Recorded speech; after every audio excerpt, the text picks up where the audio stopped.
नमस्कार, जय जय राम, जय श्री राम, जय हो बागेश्वर धाम सरकार, जय हो हनुमान जी महाराज। मेरे प्यारे सभी दर्शकों, आखिर एक राजा ने अपने इकलौती पुत्री की शादी आखिर उस बंदर के साथ कैसे कर देता है। ये कहानी बहुत ही ज्ञानवर्धक और प्रेरणादायक कहानी है। अगर आप इस कहानी के अंत तक बने रहते हैं तो आपको अपने जीवन में कुछ न कुछ नई सीख दे करके जरूर जाएगी। तो चलिए इस कहानी के अंत तक बने रहिएगा। बिना देरी के इस कहानी को हम शुरू ही करते हैं। एक समय की बात है कि राज्य का राजा जंगल में शिकार करने के लिए जाता है। जब जंगल में शिकार करने के लिए जाता है तो उस जंगल में खाने का बंदोबस्त करने तैयारियां करता है। तब तक उसके सामने एक बंदर बैठा रहता है।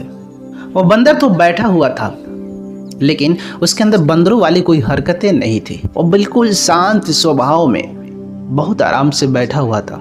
राजा की नज़र उस बंदर पे पड़ी। राजा ने सोचा कि यह बंदर कब से यहाँ पर बैठा हुआ है।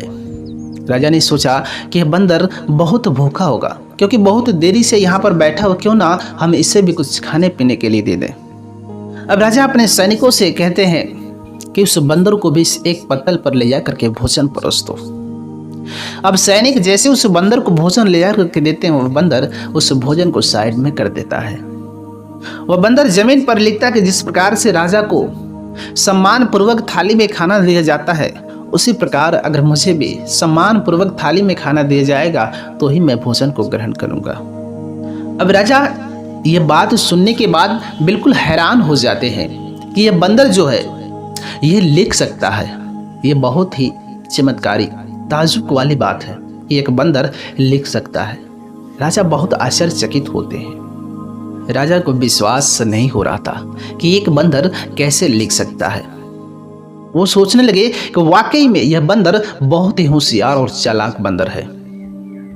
अब राजा ने सोचा कि अगर इसके अंदर इतनी अक्ल है, अगर ये लिख सकता है, पढ़ सकता है, तो क्यों न इस बंदर को सम्मान पूर्वक थाली में खाना दिया जाए।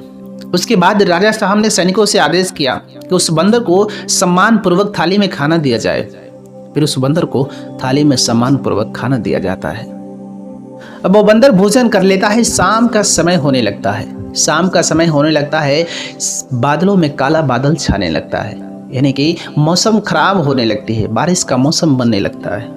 अब सैनिकों ने राजा साहब के रहने के लिए व्यवस्थाएं की कि राजा साहब को किसी प्रकार की हानि ना पहुंचे, कोई डाली टूटकर न गिरे, कोई कुछ ना हो। लेकिन राजा साहब को उस बंदर का ख्याल रहता था, क्योंकि उनकी नज़र में वो बंदर बहुत ही चतुर था, बहुत होशियार था। राजा साहब ने सोचा कि उस बंदर को कहीं चोट न पहुंच जाए।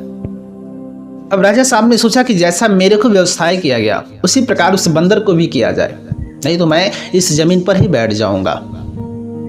यह बात सैनिकों ने जब राजा साहब से कहा तो राजा साहब बड़ा ही आश्चर्यचकित हुए। अब उस बंदर के लिए वैसे ही टेंट की व्यवस्थाएं की गई जिस प्रकार राजा साहब के लिए गया था।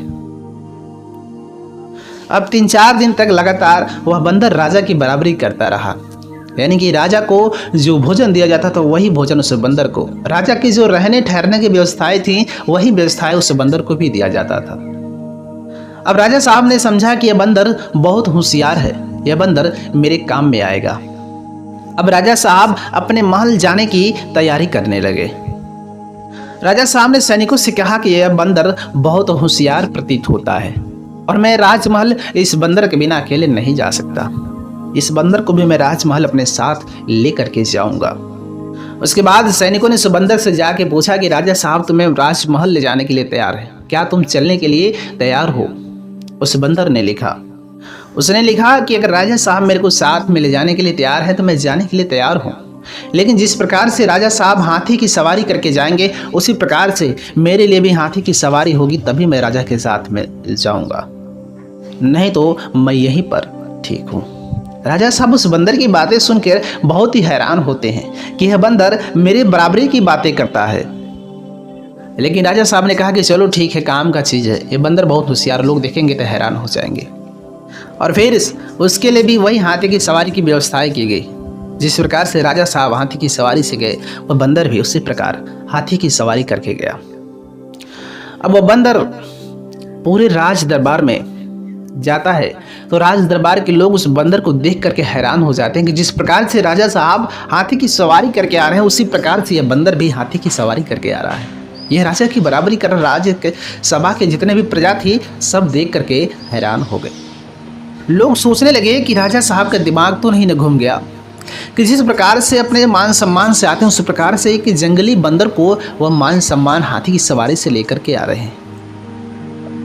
अब बंदर राज दरबार में जाता है कि राजा साहब जहाँ पर बैठकर न्याय करते थे उसी बगल में उस बंदर का भी कुर्सी लगाया गया। वह बंदर भी राजा साहब के बगल में बैठ करके सब कुछ सुनता रहता था। शुरू में सब कुछ ठीक चलता था।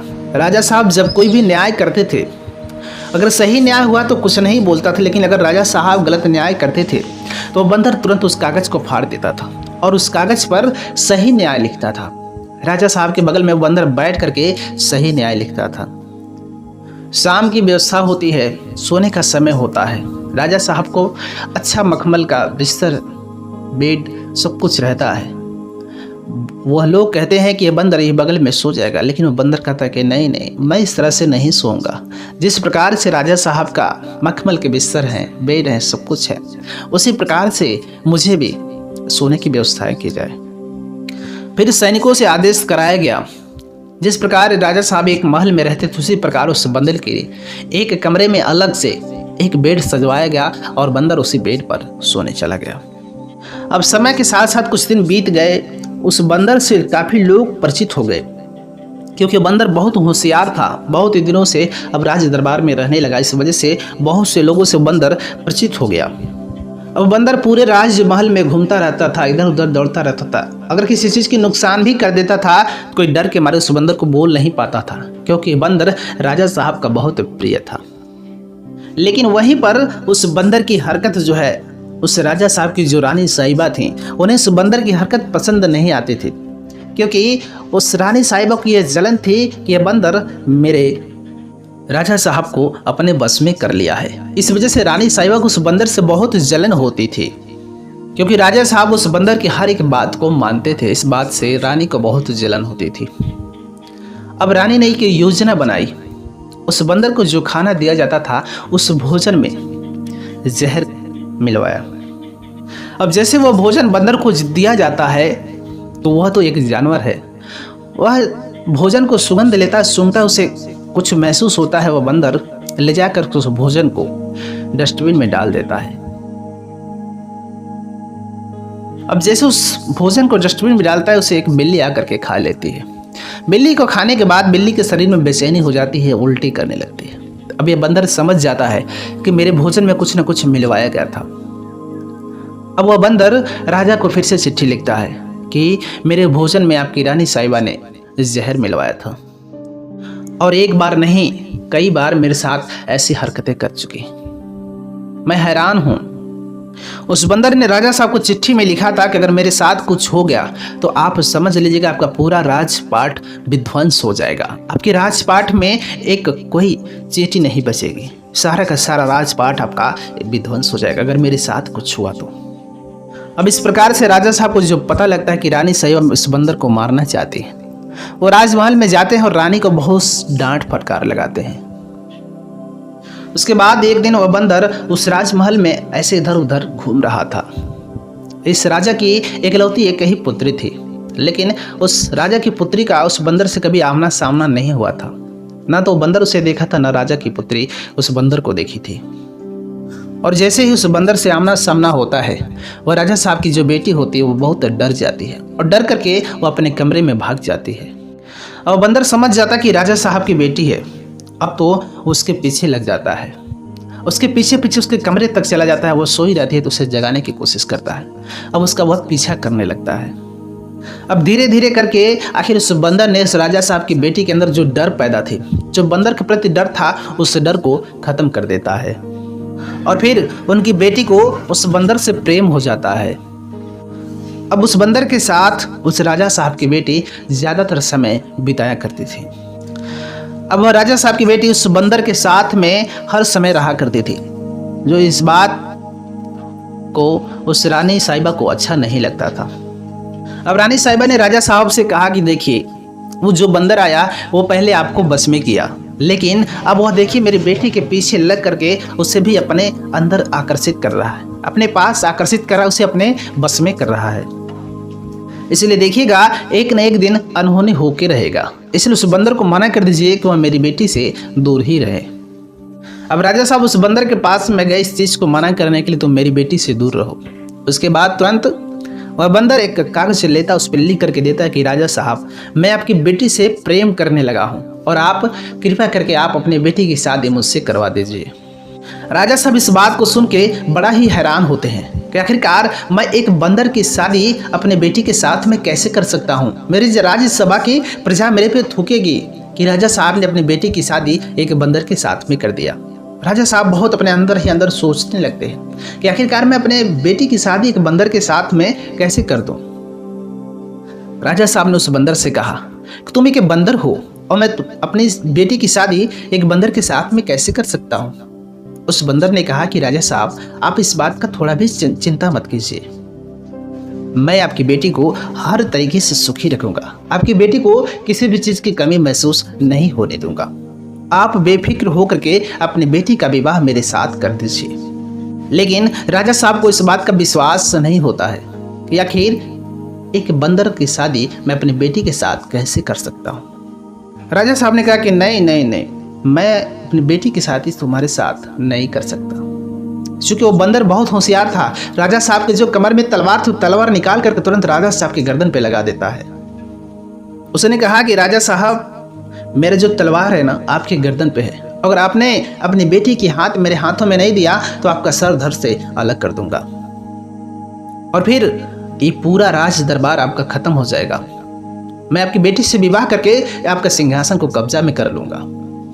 इसलिए भलाई इसी में है कि आप अपने बेटी की शादी हंसी खुशी राजी से धूमधाम से मेरे साथ कर दीजिए। राजा साहब ने उस बंदर से हाथ जोड़ा। राजा साहब ने कहा कि मुझे कुछ समय के लिए वक्त दो, मैं अपनी पुत्री से, अपनी पत्नी से, रानी साहिबा से कुछ बातचीत करने के बाद मैं तुम्हें जवाब दूंगा। उस बंदर ने कहा कि राजा साहब, चाहे जो कुछ भी हो, लेकिन इसका उत्तर हाँ में ही आना चाहिए, ना नहीं होना चाहिए। आप जिससे भी बात कर लो, लेकिन इसका उत्तर हमें हाँ में ही मिलना चाहिए। राजा साहब हामी भर दिए। राजा साहब यह बात अपनी पत्नी रानी साहिबा को बताना ही नहीं चाहते थे।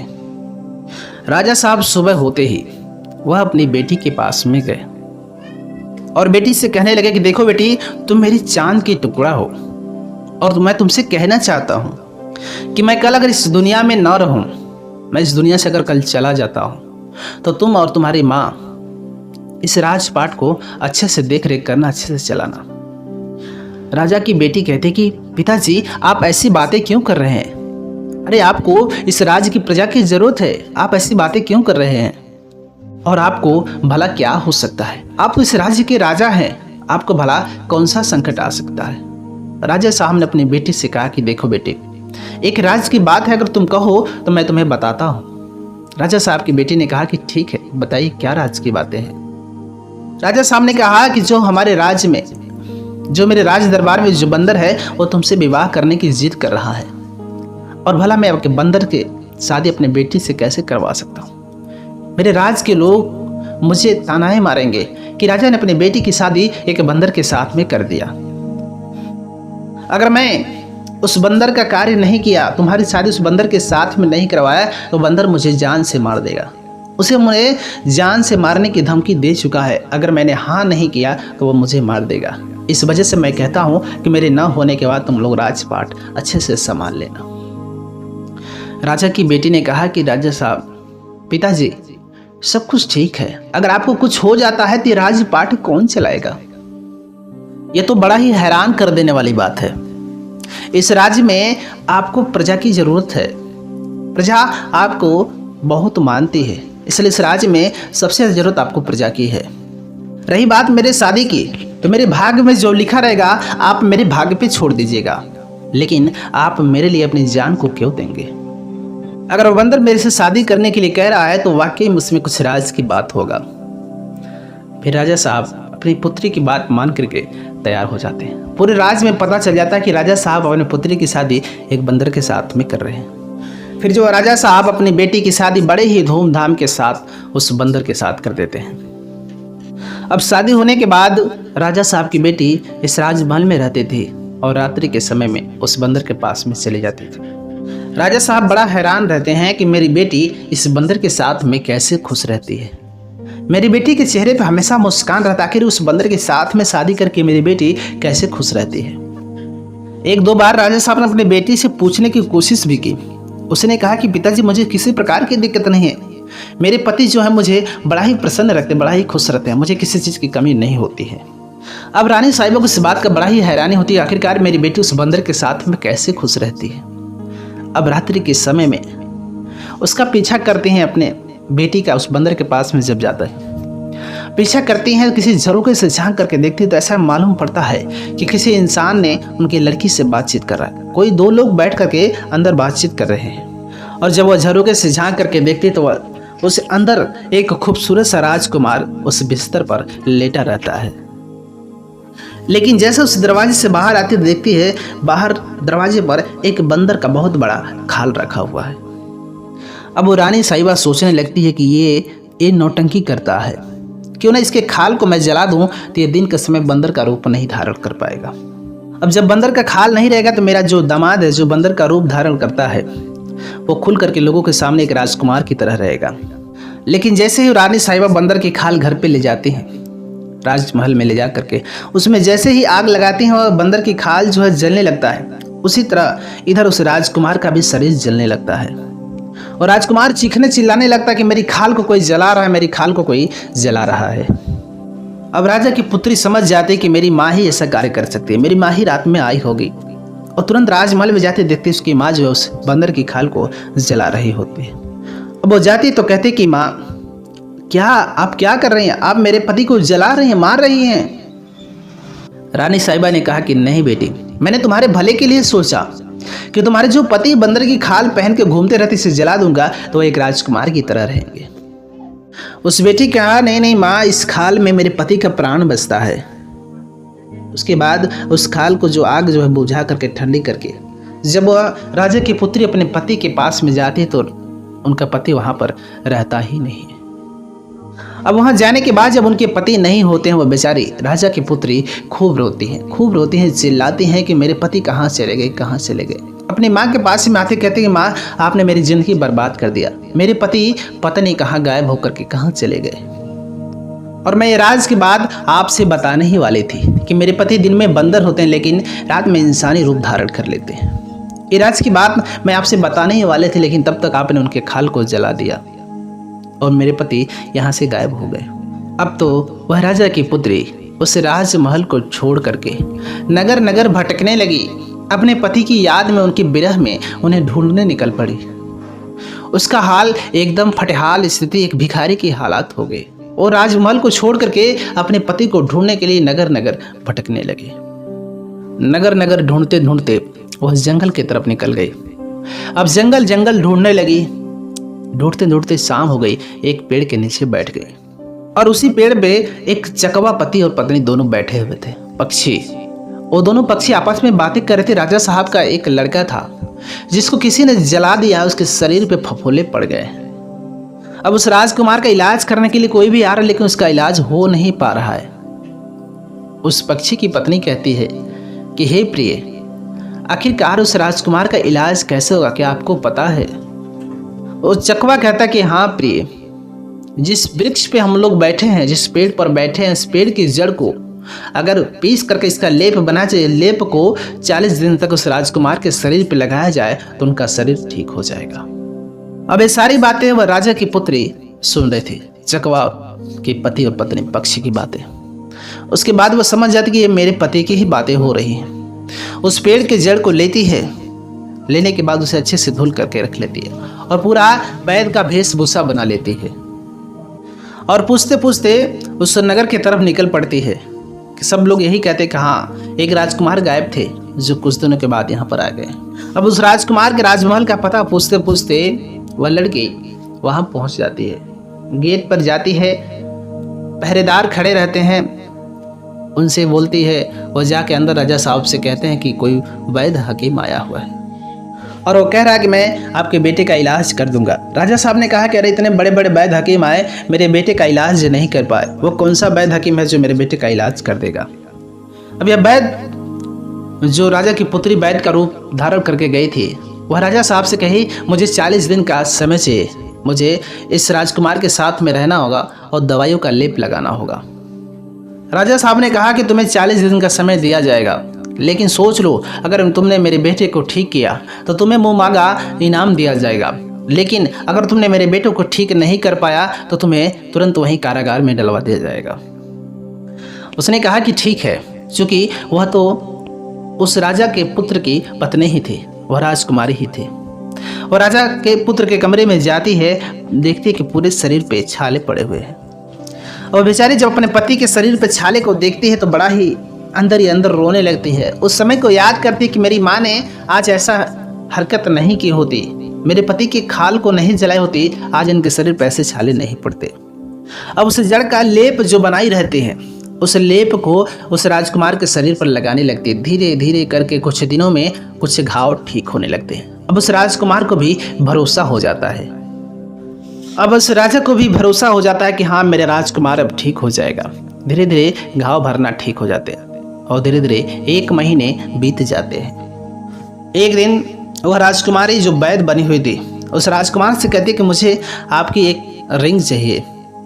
उस राजकुमार ने कहा, तुम एक रिंग का बात करते हो, अगर मैं ठीक हो जाऊं तुम जो मांगो वो दे दूंगा, तुम रिंग को ले सकते हो। वो रिंग ले लेती। रिंग लेने के बाद जब 40 दिन हो जाते हैं, 40 दिन होने के बाद 40वां दिन उसने उस लेप को लगा करके रात्रि के समय में गायब हो जाती है। अब जब रात्रि में गायब हो जाती है तो सुबह होते ही वह राजा और राजा के पुत्र और राजा के सैनिक उस वैद हकीम को ढूंढने लगते हैं, लेकिन उस वैद हकीम का कहीं पर पता नहीं रहता है। राजा साहब ने कहा कि कितना बढ़िया वैद हकीम था, मेरे बेटे को ठीक किया, लेकिन बिना कुछ लिए वह चुपचाप चला गया। फिर जब अच्छे से वह राजकुमार ठीक हो जाता है तो उसे याद आती है अपने पत्नी की। जब वह राजकुमार पूरी तरीके से ठीक हो जाता है तो उसे अपने पत्नी की याद आने लगती है। अब यह राजकुमार जब अपनी पत्नी से मिलने के लिए उस राज्य में जाते हैं, राजा साहब ने कहा, अरे मैंने आपको तो पहले कभी देखा नहीं। उसने कहा कि मैं एक राजकुमार हूं और मैं वही राजकुमार हूं जो बंदर बन के आपके घर में आया था, जिससे आपने अपने बेटी की शादी की थी। तब तक वहीं पर वह राजकुमारी भी आ जाती है। वो देखते ही बड़ा ही प्रसन्न होती है, रानी भी पहचान जाती है। वह कहती है, हाँ, ये वही बंदर है जिसे मैंने जलाया था। अब दोनों पति पत्नी बड़ा ही प्रसन्न होते हैं, दोनों एक दूसरे के गले लगते हैं। राजा साहब बड़ा ही हैरान होते हैं, लेकिन वो बंदर की कहानी क्या है, बंदर की खाल क्यों पहने हुए थे, आखिरकार इसका राज क्या है। उस राजकुमार ने कहा कि अभी मैं ये सब बातें बताने ही वाला था, लेकिन कुछ दिन हुआ मेरे साथ हादसा हो गया। राज की बात यह है कि मैं एक बार अपने सैनिकों के साथ में जंगल में शिकार खेलने गया था, और मैं शिकार खेलने गया कि हिरन का पीछा करता गया, तीर मारता गया, लेकिन वह हिरन पता नहीं कहाँ गायब हो गया। और मेरा तीर जा करके किसी को लगा और ऐसे चीखने चिल्लाने लगा। और जब मैं उस आवाज़ की तरफ खींचा चला जाता हूँ, जा कर के क्या देखता हूँ, एक छोटा सा बच्चा है, उसके पैर में वो तीर लगा रहता है और वहीं पर एक महात्मा रहते हैं और ऋषि महात्मा उस बच्चे को गोद में लिए बैठे हुए थे। और जब मैं भागा गया तो मैंने देखा ये तो बहुत बड़ा अन्याय हो गया, मेरा तीर जा करके एक बच्चे के पैर में लग गया। अब ऋषि मुनि एकदम गुस्से से लाल थे। उन्होंने कहा कि यह एक बंदर का बच्चा है ना, इस बच्चे को तुमने तीर मारा है ना। और उन्होंने मुझे श्राप दे दिया, और उन्होंने मुझे श्राप दिया, मैं तुरंत वहीं पर बंदर बन गया। उसके बाद मैं तुरंत राजा साहब उस ऋषि मुनि के चरणों में नतमस्तक हो गया। उसके बाद मैं ऋषि मुनि से माफ़ी मांगने लगा कि मुझसे गलती हुई, आप मुझे माफ़ कर दीजिए। मैं उस ऋषि मुनि से कहा कि अनजाने में इतना बड़ा सजा कैसे दे सकते, मैं एक बंदर का रूप धारण करके कैसे रह सकता हूँ। उसके बाद वह ऋषि महात्मा ने बताया था कि अगर तुम 1 साल के अंदर में तो अपनी शादी किसी स्त्री से कर लो, किसी लड़की से कर लोगे, और उसके बाद जब तुम शादी करोगे तो दिन के समय में तुम बंदर रहोगे, रात्रि के समय में इंसानी रूप में परिवर्तित हो जाओगे, और 1 साल के बाद तुम इंसानी रूप में हमेशा के लिए परिवर्तित हो जाओगे। और इस तरीके से मैं इंतजार करता रहा। तुम्हारे पिताजी शिकार के लिए गए, उसके बाद मैं उनके साथ में राजमहल में चला आया। बाकी की सारी कहानी आपको पता ही है, और इस तरीके से मेरा बंदर बनने की यही वाकया है। अब उस राजकुमार को उस राज की प्रजा से परिचय भी कराना था। उसके बाद वह राजा कहते हैं कि बेटा देखो, यहाँ पे कोई राज्य संभालने वाला नहीं है, अब तुम इस राज्य को ले लो और इस राज्य को संभालो। उसने कहा कि ठीक है, मैं आपके राज्य को तो संभालूंगा, लेकिन इससे पहले मैं अपनी पत्नी को लेके अपने घर पे अपने राज्य में लेके जाता हूँ। वो अपनी पत्नी को लेके अपने राज्य में चला जाता है और कुछ समय बाद इस राजा का भी निधन हो जाता है। उसके बाद वह लड़का इस राज्य को भी अपने राज्य में सम्मिलित करके और पूरे राज्य को चलाता है। तो इस तरीके से उस राजा ने अपनी बेटी की शादी एक बंदर के साथ में किया था। मेरे प्यारे सभी दर्शकों, ये कहानी आपको कैसी लगी? आप कमेंट बॉक्स में इस कहानी की राय जरूर दीजिएगा। ऐसे ही ज्ञानवर्धक और प्रेरणादायक कहानी के लिए आप मेरे चैनल को सब्सक्राइब जरूर कर लीजिएगा। मिलेंगे हम आपसे एक और नई इसी तरह कहानी को लेकर के, तब तक के लिए नमस्कार।